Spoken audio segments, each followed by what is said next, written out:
Satu, dua, tiga. Oke, saya awali. Selamat siang. Siap. Perkenalkan, nama saya Waya Dahlia. Saya dari kelas IK 1A. Saya di sini akan menjelaskan proses pencernaan makanan pada manusia. Saat makanan masuk ke dalam mulut, itu terjadi proses pencernaan makanan secara kimiawi dan mekanik. Di dalam mulut itu terdapat gigi, lidah, dan kelenjar ludah.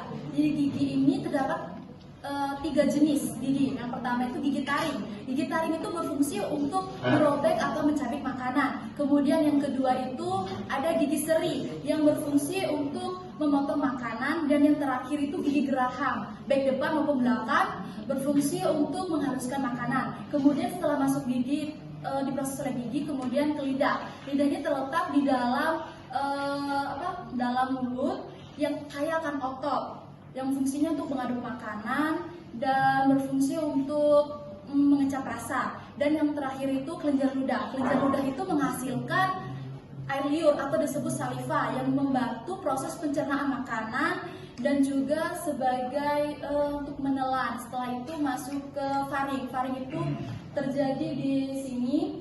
Itu setelah makanan masuk dalam mulut ini terjadi makanan itu berjalan menuju faring, kemudian masuk ke kerongkongan. Setelah makanan yang dihaluskan dari mulut menuju ke lambung. Lambung ini berfungsi untuk menampung makanan dan mengolah sehingga masuk ke usus halus. Usus halus ini terdapat 3 bagian, yaitu duodenum, usus 12 jari, itu berfungsi sebagai memecahkan karbohidrat dan lemak. Kemudian jejunum atau usus kosong. Usus kosong itu tidak ada terjadinya proses pencernaan makanan. Kemudian masuk ke ileum atau proses penyerapan sari-sari makanan. Kemudian masuk ke kelenjar pankreas. Ke kelenjar pankreas ini memproduksi enzim, memproduksi makanan dan memecah makanan. Kemudian masuk ke hati. Hati ini berfungsi untuk menawar racun dari makanan yang bersama bakteri.